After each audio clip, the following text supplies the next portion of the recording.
مولاي صل وسلم دائما أبدا على حبيبك خير الخلق كلهم. Infak itu pemberian bersifat materi. Makanan itu infak, pakaian itu infak, buah-buahan itu infak. Silahkan berbagi, walaupun gak ada uang bisa kita gunakan dengan yang lain. Cek kalau antum main ke Auckland, ke New Zealand, ya, di situ ada donation itu bukan cuma dengan uang, food. Kadang mereka kasih dengan makanan. Ada yang nyimpen ciki, kotaknya di situ. Di kotak infak itu, kotak dalamnya ada ciki, ada beras dan macam-macam. Sampingnya ada yang uang. Cuman mesti dilihat dulu bagaimana bentuk kotaknya. Ya, kalau kotaknya belahan kecil, itu pasti uang, bukan beras. Oh, ini beras nih, dibuka dulu karungnya, diginikan, tidak, bukan. Silakan bebas. Ya, dan itu nilainya tinggi. Kadang-kadang antum lupa di majelis ilmu ada snacknya, walaupun cuma kurma dapat 2, bagi 1 dengan teman. Air misalnya tidak harus semua oleh antum.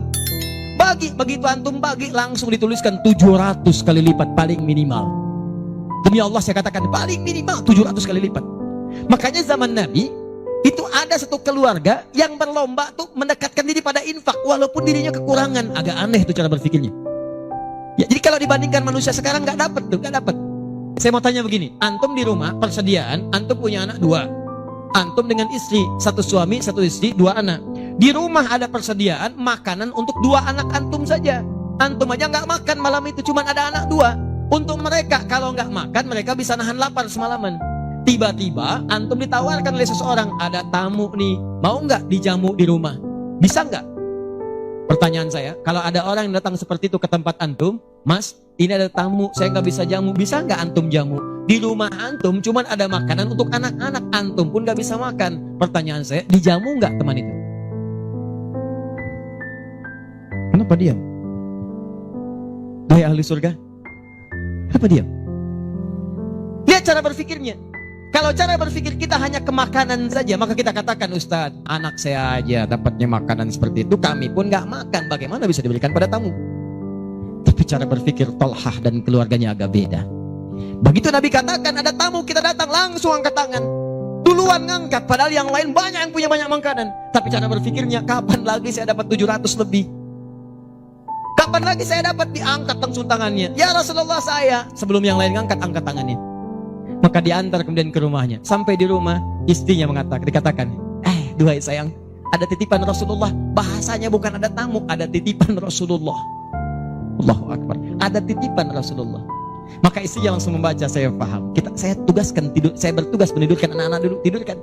Yang suaminya menyiapkan makanan. Begitu sudah jadi, kata suaminya kepada tamu tadi, Anda silahkan makan di sini, saya temani dulu istri saya. Gak enak rasanya meninggalkan sendirian. Begitu temannya makan, dia berpura-pura makan di bilik yang lain, membunyikan bunyi-bunyi seakan-akan makan. Begitu sudah kenyang, tanpa mukaddimah yang lain langsung pamit. Terima kasih sudah menjamu saya, semoga Allah berikan pahala. Pamit malam itu juga. Begitu selesai pamit, subuh-subuhnya datang menghadap pada Rasulullah pagi-pagi. Apa yang terjadi? Turun ayat Quran surah 59 ayat 9 sampai 10 itu. Walladzina tabawwa'ud dar, sampai ke kalimat wa yu'thiruna ala anfusihim walau kana bihim khasasah. Tuh cara berpikirnya. Jadi kalau antum melihat peluang seperti ini, enak teman-teman sekalian, banyak sekali. Tidak harus uang, pakaian, makanan, macam-macam. Jadi kalau antum beli buah tuh, antum beli 5, di rumah ada 3 orang, berarti antum mesti sadar Allah titipkan yang 2 lagi untuk peluang infak antum. Bukan untuk antum habiskan semua. Kok bisa orangnya cuma 3, beli mangga 5? Siapa yang menggerakkan antum untuk beli 5 mangga?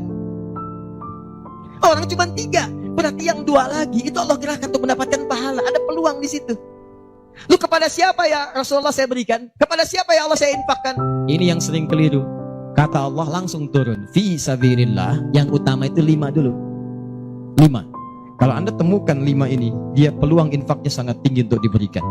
Siapa mereka ini? Ada di Quran surah kedua ayat 215, paling kanan sebelah bawah.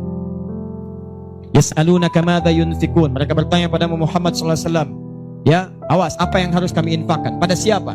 Maka turun jawaban, qul ma anfaqtum min khair. Katakan kalau mau infak mesti yang paling bagus. Ini kaidah pertama. Awas, ada peringatan di Al-Baqarah ayat 267. Wala tayammamul khabitha minhu tunfiqun walastum biakhidhihi illa an tughmidu fi. Jangan kamu infakkan pada orang lain yang kamu tidak suka. Melihatnya aja kamu enggak suka, dikasih orang. Antum punya uang 50.000 dua, satu, wah masih keras, bagus, luar biasa. Masuk dompet enak dilihat.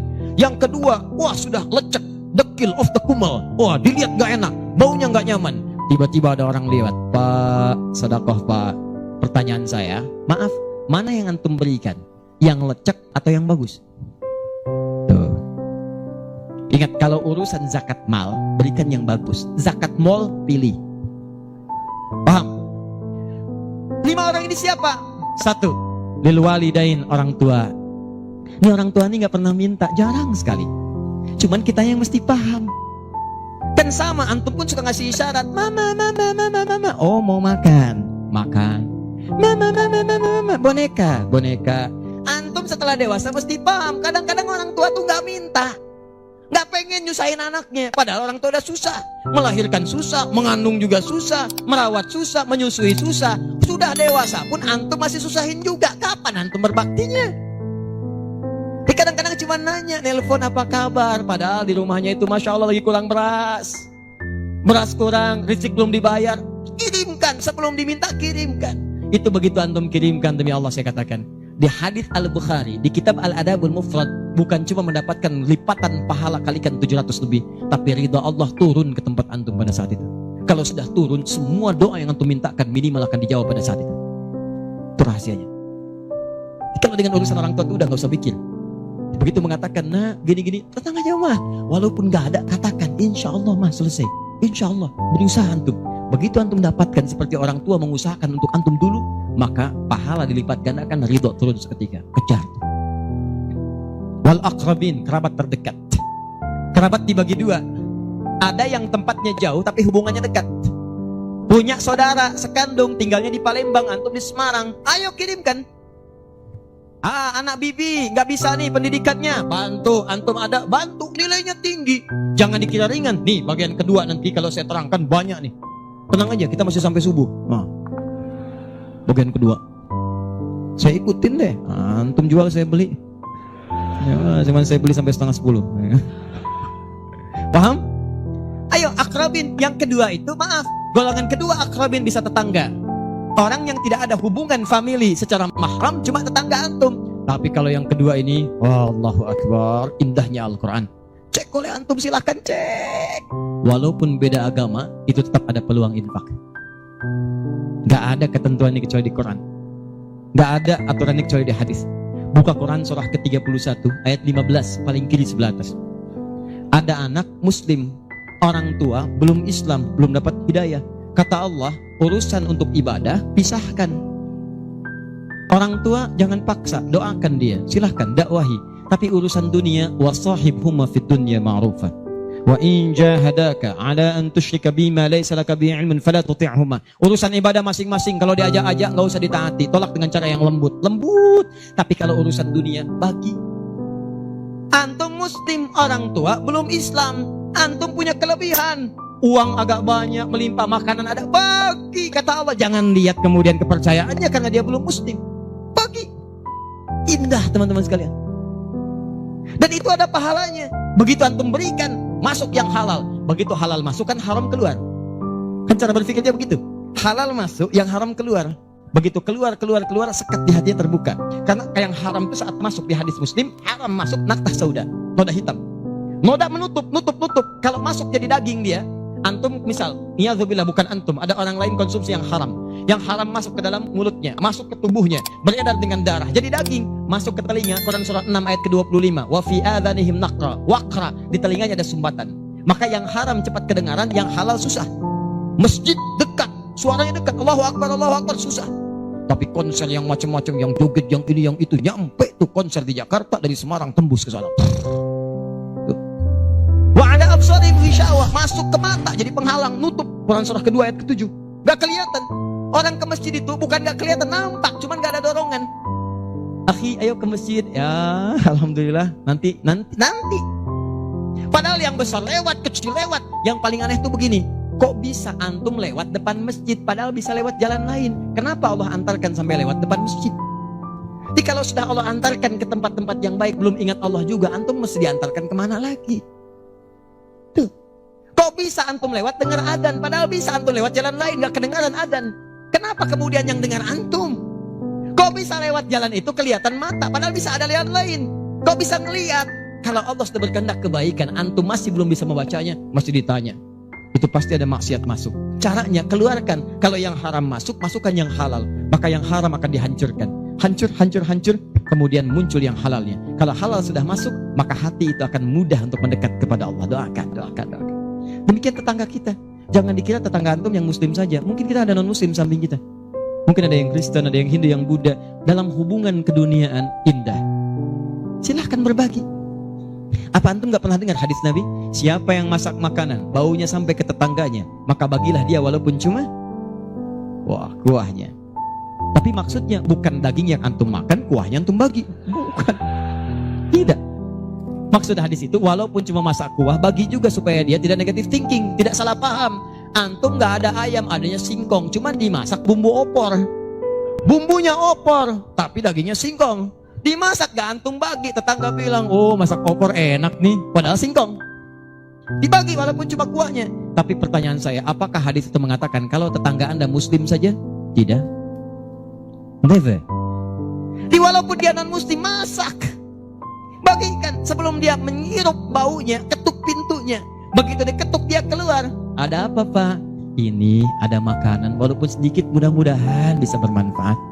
Bapak baik sekali, terima kasih. Bukan baik, Allah yang memerintahkan saya untuk berbagi. Dan saat itulah kalimat Allah mengalir di hati yang paling bening, menghunjam ke jiwanya.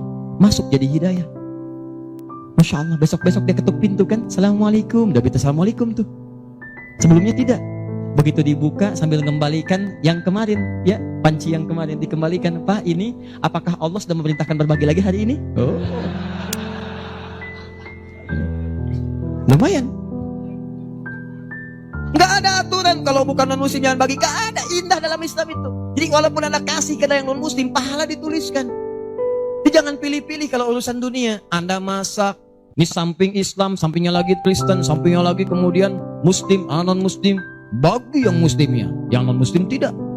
Begitu dia ngelihat kelewatan, dipanggil anda, Pak, kayaknya enak makanannya ya. Memang enak bu, cuman sayang ibu kafir. Oh, kok begitu? Gak ada. Jadi bagi teman-teman, silahkan. Dan pahalanya ada, indah. Cuma di kita tuh. Coba lihat aturan antum bang aja deh. Kita fikirnya kumpulin lagi. Bab tumbuhan. Sekarang kan lagi musim rambutan ya. Rambutan. Tuh, antum di pekarangan ada rambutan, tumbuh. Pohon rambutan, pekarangan antum. Cuman sayang buahnya ke tetangga antum. Pus ke sini. Maka dalam kaidah fikih disebutkan hakun mushtarak. Ini hak bersama antara antum dengan tetangga. Kenapa? Karena antum keluar rumah kelihatan cuman pohonnya, dia keluar rumah kelihatan buahnya. Dan yang paling menarik, dia udah lihat buah, daunnya jatuh ke bawah. Dan kadang buah jatuh ke sini, membuat dia kesulitan. Awas, jangan sampai dia cuma ketiban sampahnya saja, antum kedapatan buahnya. Naik ke pohon rambutan, nggak boleh. Apa yang harus antum lakukan? Datangi dia, ketuk rumahnya, sampaikan, Pak, maaf, saya cuma mau ngasih tahu itu ada pohon rambutan. Iya, saya juga tahu, punya bapak kan? Bukan, itu memang pohon saya, cuma buahnya merambat ke tempat bapak. Terus, itu hak kita bersama. Bapak nggak usah minta, begitu inginkan ambil aja, silahkan dapatkan. Aturan dari mana itu? Ini Rasul saya yang mengajari, Nabi Muhammad SAW. Bapak keluar lihat buahnya, saya keluar cuma lihat pohonnya. Kalau bapak pengen ambil aja. Wah hebatnya Islam, terima kasih Pak. Insya Allah, udah insya Allah tuh. Nanti saya ambil, ya pergi tuh, ambilin. Dan kita senang lihat ya, begitu diambil pahala. Setiap satu buah 700 pahala. Setiap satu buah 700. Masya Allah, luar biasa. Dan dia kan gak paham fikih, belum masuk Islam. Besoknya ayam antum main ke tempat dia, ayam. Dia kira hukum ayam sama dengan rambutan. Nabinya umat Islam baik banget, kemarin ngirim rambutan, sekarang ayam.